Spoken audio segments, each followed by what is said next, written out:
Lovers, jumpa lagi kita di Ngopi Bareng Mas Ari dari Galeri Pusaka Indonesia. Episode kali ini luar biasa karena kita akan bahas satu keris yang luar biasa, yaitu keris Tuban Satrio Pinayungan Dapur Brojol abad ke-13.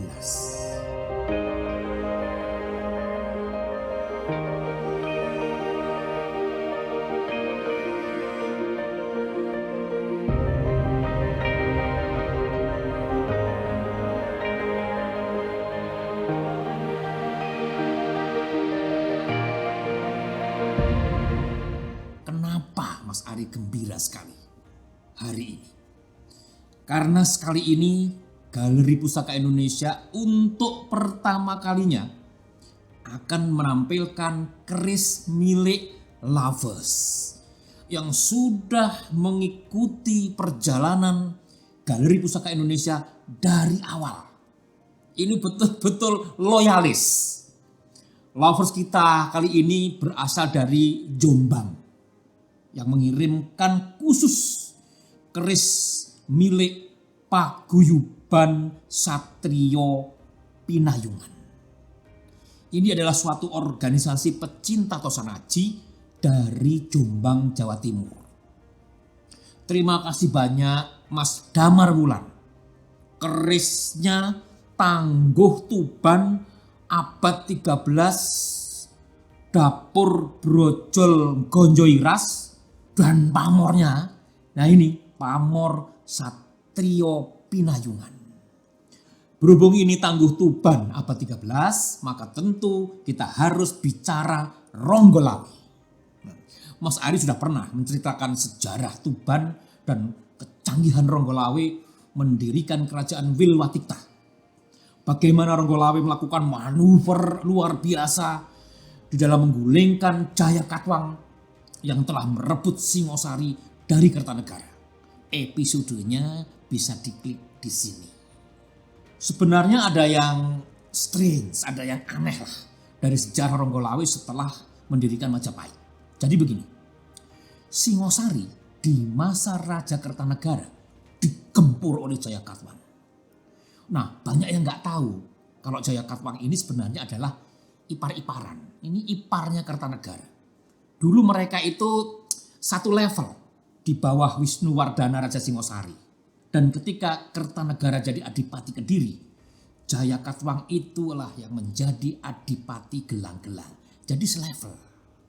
Tetapi Kertanegara yang putra mahkota tentu kemudian berhak mewarisi kerajaan Singosari. Ya biasa, jealous, cemburu, iri, dengki, ya kan? Jayakatwang bete. Ya terus ngerasa lebih jago, nyerang Kertanegara. Tumpaslah Kertanegara. Ganti dia jadi raja. Waktu serangan Jayakatwang, Dyah Wijaya yang merupakan mantu Kertanegara melarikan diri, kabur, diselamatkan oleh Lembu Sora. Lembu Sora kemudian membawa Dyah Wijaya dan para istrinya, para ini soalnya banyak. Dyah Wijaya ini istrinya 4, dia mengawini 4 putri Kertanegara sekaligus. Hebat toh, top. Ning ojo dicontoh. Lembu Sora membawa Dyah Wijaya ke Madura, meminta suaka kepada Arya Wiraraja yang waktu itu menjadi Adipati Sumenep. Karena mereka diuber, mereka dicari-cari oleh pasukan Jayakatwang untuk dimusnahkan. Arya Wiraraja ini kan adik iparnya Lembu Sora. Jadi pasti Lembu Sora yang terpikir pertama pasti aman lah kalau diselamatkan ke Sumenep. Dyah Wijaya kemudian juga meminta bantuan Wiraraja untuk men-take over, mengambil alih kembali Singosari. Dan dealnya bagaimana? Dia berjanji kalau berhasil kemudian akan membagi 2 kerajaan dengan Arya Wiraraja. Bagdu, bagi 2. Wiraraja yang dulunya juga merupakan orang lingkungan Istana Singosari setuju dengan permohonan itu. Nah, kemudian mengutus anaknya Ronggolawe, singkat cerita gini, berhasil menggulingkan Jayakatwang dan mendirikan Majapahit. Kalau mau tahu ceritanya silakan lihat sini. Nah, sesuai janjinya, Dyah Wijaya kemudian membagi 2 Singosari setelah berhasil. Sehingga berdirilah kerajaan Wilwatikta dan Lumajang. Yang luar biasa, Arya Wiraraja kemudian menjadi Raja Lumajang. Harus dipahami, Lumajang ini kan tadinya Kadipaten Singosari. Dan Arya Wiraraja merupakan putra dari Adipati Lumajang yang bernama Naraya Kirana. Siapakah Naraya Kirana? Naraya Kirana adalah putri dari Wisnuwardana. Apa coba artinya? Arya Wiraraja ini kan keponakan Raja Kertanegara. Nah, mulai kusut, mulai mumet istilahnya. Nah, tapi ini perlu jelas hubungan-hubungannya. Kalau jelas kan jadi paham kenapa Dyah Wijaya meminta pertolongannya ke Sumenep, Madura, kok jauh. Wisnuwardana adalah raja ketiga Singosari, ayah dari Kertanegara. Sehingga Naraya Kirana adalah adik dari Kertanegara. Nah, Naraya Kirana itu punya anak yang bernama Arya Wiraraja. Arya Wiraraja memperistri anak Arya Dandang Wacono, pendiri Tuban. Yang punya anak bernama Arya Adikara, atau yang lebih dikenal kita kenal sebagai Ronggolawe. Jadi gitu ya. Ini makin jelas kan? Opo malah makin kusut. Nah, kalau masih bingung boleh di rewind, layar kiri pencet. Ces gitu. Ya paling nggak ngerti toh kenapa pilihan Arya Wiraraja untuk membesarkan Lumajang. Clear kan? Nah, ya udah. Nah, yang Mas Ari bilang aneh itu begini. Logikanya kan Ronggolawe adalah putra mahkota Lumajang. Lawang dia anaknya Arya Wiraraja kan. Tapi bukan tetirah ke sana, malah memilih untuk ikut kakek sebagai pendiri Tuban dan menjadi Adipati Tuban, daerah kekuasaan Wilwatikta. Nah, analisa Mas Ari ada beberapa kemungkinan pilihan. Pertama, ada kekhawatiran Ronggolawe atas keamanan Majapahit yang masih baru berdiri. Takut keturunan atau pengikut setia Jayakatwang yang masih berkeliaran bisa saja melakukan counter attack, serangan balasan. Sehingga dia merasa perlu tetap berada di Wilwatikta untuk menjagain.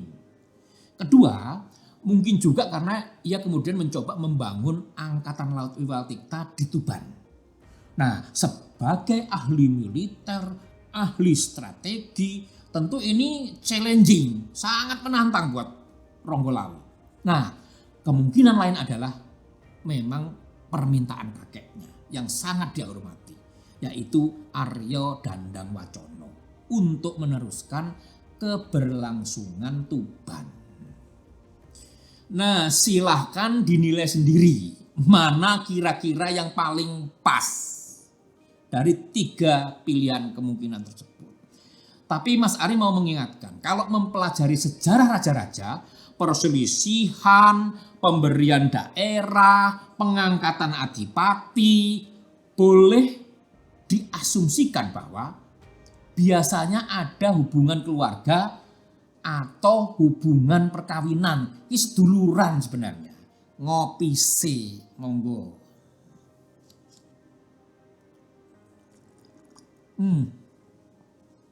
Mantap kopi.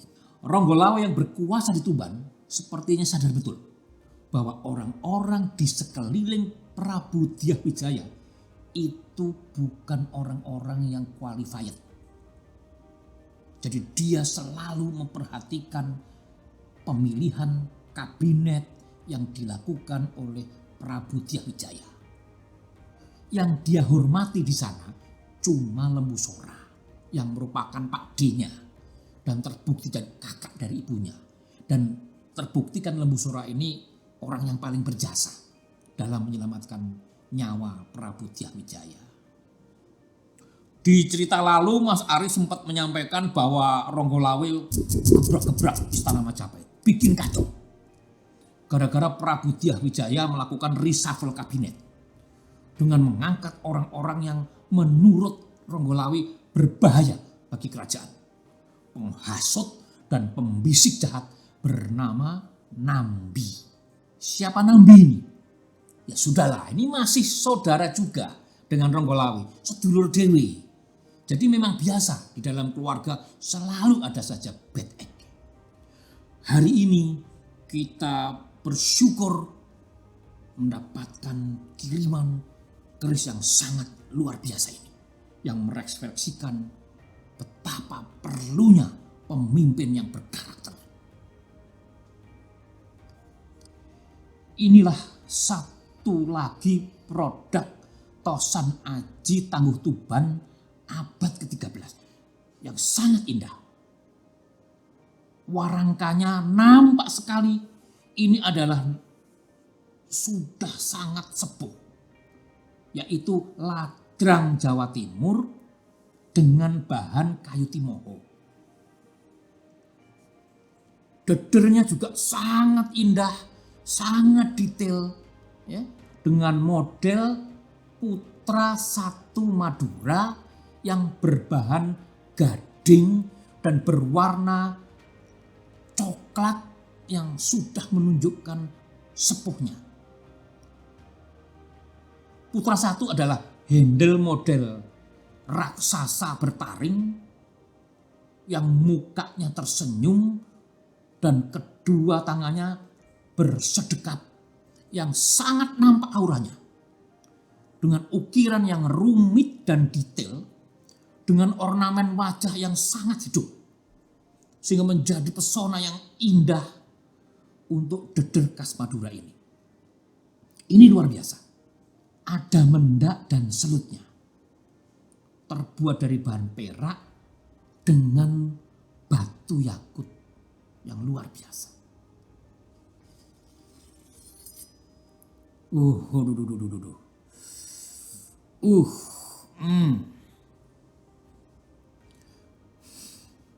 Luar biasa. Hanya satu kata, luar biasa. Dapur dari keris ini adalah dapur brojol. Riciannya memang sepertinya sederhana.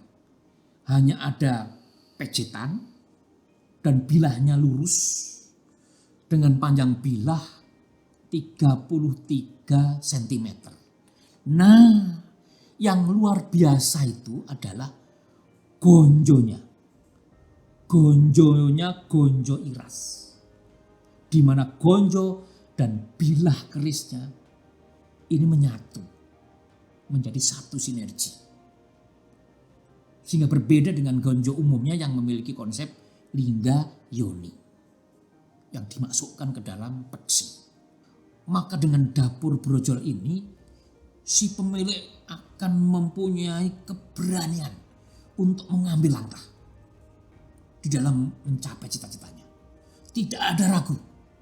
Setelah semua perencanaan dilakukan, maka langkah pertama dengan ageman brojol ini menjadi sesuatu yang pasti.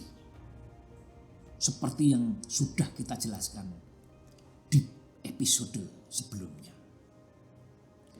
Keris ini bertangguh tuban dapat kita lihat dari material besinya ini terlihat kering dan bersih, dan gandiknya ini terkesan kaku dan tinggi, serta sirah cicak pada gonjo yang membulat. Walaupun dapurnya nampaknya sederhana, tetapi keris ini luar biasanya adalah mempunyai pamor yang sama sekali tidak sederhana. Inilah yang membuat keris ini layak dijadikan pusaka. Karena pamor keris ini adalah pamor Satrio Pinayungan. Ini yang menarik dari keris ini. Pamor yang susah untuk didapatkan. Gak sembarangan. Dikarenakan harus empu yang sangat mumpuni, sangat pintar dan berpengalaman yang mampu membuat pamor seperti ini. Karena pamor ini termasuk pamorekan yang terdiri dari 3 buah pamor yang menjadi satu di dalam satu bilah. Dengan simetri yang sangat presisi. Yang pertama ini pamor pusar bumi. Terdapat 2 buah. Satu terletak pada bagian gonjo, dan yang satunya lagi di atasnya. Berbentuk melingkar, membentuk seperti pusaran. Pamor yang kedua adalah pamor adek sakler yang ada di atasnya. Membentuk lurus ke atas bilah. Dan yang di ujung bilah yang terakhir ini adalah pamor ujung gunung. Bentuknya menyerupai tanda panah ke atas. Ketiga pamor tersebut melambangkan secara sinergi adalah sebuah paduan kekuatan dan perlindungan untuk seorang pemimpin. Dalam mana seorang pemimpin atau raja memimpin pasti punya banyak musuh, banyak saingan, banyak orang yang tidak suka. Maka dengan pusaka berpamor Satrio Pinayungan ini akan membuat si pemilik menjadi sangat percaya diri di dalam menghadapi semua musuh-musuhnya. Keris seperti ini memang cocok disimpan oleh para satria. Sebagaimana para satria lovers yang berkumpul di dalam komunitas Satria Pinayungan. Top.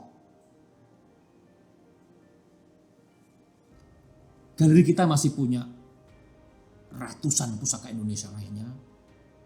Juga galeri kita masih akan menerima banyak sekali pusaka-pusaka dari para lovers. Untuk itu lovers langsung saja subscribe channel ini, nyalain loncengnya, keluntang-keluntung, biar nggak ketinggalan ngopi bareng Mas Ari. Lovers boleh komentar di bawah kalau ada kritik dan saran untuk pusaka yang kita bahas di episode kita, atau mau request pusaka apa yang mau dibahas bareng Mas Ari, silakan. Atau mau mengikuti lovers dari Jombang yang mengirimkan kerisnya untuk dibahas, silakan.